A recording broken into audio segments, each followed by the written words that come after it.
Assalamualaikum warahmatullahi wabarakatuh. Perkenalkan, saya Fadila dengan NIM 1901157 jurusan Manajemen Informatika. Di sini saya akan mempresentasikan tentang pembayaran elektronik.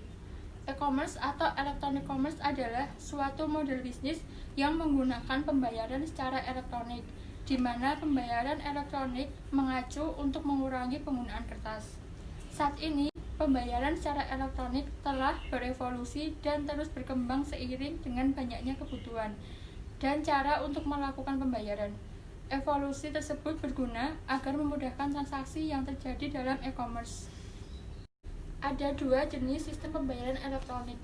Yang pertama, electronic cash atau e-cash, seperti layaknya pembayaran tunai secara fisik yang mempresentasikan nilai pembayaran.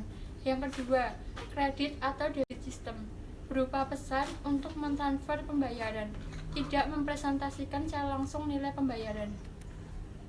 Selanjutnya, metode pembayaran elektronik atau e-payment. E-payment adalah sistem pembayaran yang menggunakan fasilitas internet sebagai sarana perantara. Saat ini, banyak startup yang memfasilitasi pihak penjual dan pembeli dengan memberikan jaminan keamanan transaksi e-commerce. Dengan menggunakan fasilitas e-payment, pihak penjual dan pihak pembeli akan mendapatkan beragam manfaat antara lain. Yang pertama, sistem transaksi yang mudah dan dapat dilakukan secara universal selama masih berada dalam satu wilayah negara. Kedua, keamanan transaksi lebih terjaga dibandingkan dengan melakukan transaksi secara kas atau secara transfer rekening pribadi. Yang tiga, penggunaan waktu dan tenaga menjadi lebih simpel dan efisien. Selanjutnya, ada beberapa pihak yang terlibat dalam penggunaan dan penyediaan fasilitas e-payment, yaitu yang pertama, pihak pembeli yang melakukan pembayaran dengan metode e-payment. Yang kedua, pihak penjual yang menerima e-payment. 3. Issuer, beberapa lembaga bank atau lembaga non-bank. 4. Pihak pengontrol regulasi atau regulator. Biasa pihak yang mengawasi dan mengatur proses e-payment adalah pemerintah. Pada sistem pembayaran elektronik, terdapat sejumlah faktor-faktor. Beberapa faktor tersebut meliputi: yang pertama, independensi, terkait dengan aplikasi dan instalasi software atau hardware untuk melakukan pembayaran. Kedua, interoperabilitas dan portabilitas. Seluruh bentuk e-commerce dijalankan dengan menggunakan sistem spesialisasian yang terhubung dengan sistem dan aplikasi perusahaan lain. 3. Keamanan. Apabila risiko pembayar atau pembeli lebih tinggi daripada risiko penerima atau penjual, maka pihak pembayar tidak akan mau menerima metode ini. Yang keempat, anonimitas. Pembayaran secara elektronik menyediakan fitur untuk melakukan penelusuran identitas pembeli dan pola pemakai yang dilakukan. 5. Divisibilitas. Secara umum, penjual menerima kartu kredit hanya untuk pembelian dengan batas minimum atau maksimum. Pembayaran dengan kartu kredit tidak dapat dilakukan apabila biaya item tersebut terlalu kecil. 6. Kemudahan dalam penggunaan. 7. Fee transaksi. Pada saat kartu kredit digunakan, pihak pedagang akan membayar fee transaksi hingga 3% dari harga pembelian item. Fee ini menjadi penghalang untuk mendukung pembelian yang lebih kecil dengan kartu kredit, yang menyisakan tempat untuk bentuk pembayaran alternatif. 8. Regulasi. Metode pembayaran baru, MIS, e-cash, e-payment, kartu kredit, dan lain-lain akan menghadapi sejumlah hambatan regulatori yang ketat. Pembayaran elektronik memiliki keuntungan dan kerugian. Keuntungan pembayaran bagi konsumen. Yang pertama, informasi akun konsumen cukup dilakukan pada saat pertama kali transaksi. Informasi pembelian disimpan di dalam servis basis data perusahaan. 2. Untuk berbelanja kembali cukup dengan login, username atau password. 3. Pelaksanaan transaksi cukup dengan klik. Keuntungan bagi perusahaan klik. Keuntungan pembayaran secara online bagi perusahaan yaitu yang pertama, menghemat biaya atau administrasi. Yang kedua, meningkatkan tingkat kepuasan pelanggan. 3.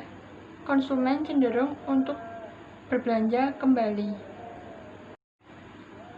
Kerugian sistem pembayaran elektronik bagi konsumen yaitu yang pertama, keamanan yang kurang selama bertransaksi secara online. 2. Sering adanya kasus pembobolan kartu kredit. 3. Penyadapan user ID dan password merupakan beberapa bentuk kecurangan pada sistem pembayaran secara elektronik. Kerugian sistem pembayaran bagi perusahaan. Yang pertama, pihak penjual kemungkinan akan ada kecurangan transaksi. 2. Penjual juga memerlukan sejumlah dana untuk memerangi berbagai bentuk kecurangan, misalnya seperti dana untuk pengembangan tools internal, pemeriksaan staf. Jenis metode pembayaran untuk bisnis online. Yang pertama, pembayaran kartu kredit atau Visa.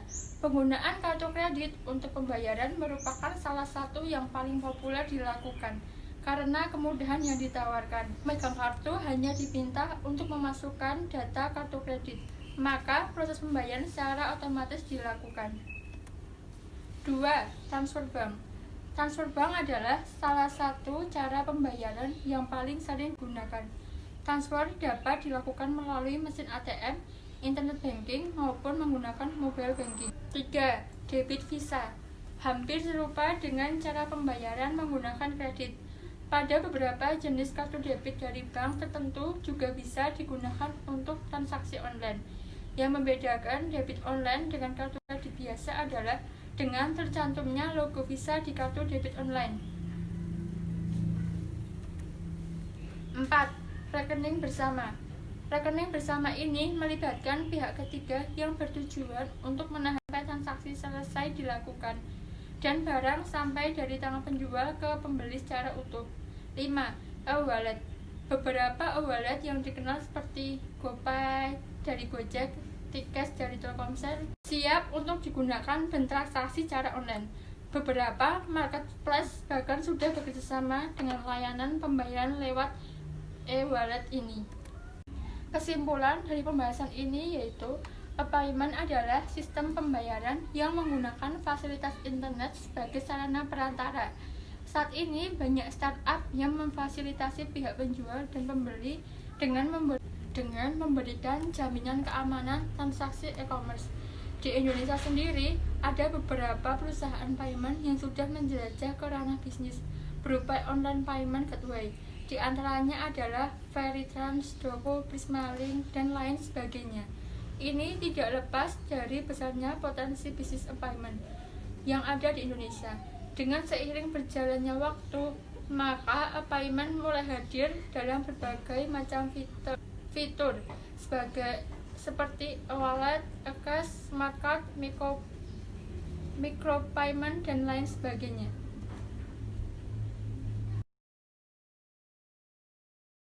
Sekian presentasi dari saya. Jika banyak kekurangan, saya mohon maaf. Wassalamualaikum warahmatullahi wabarakatuh.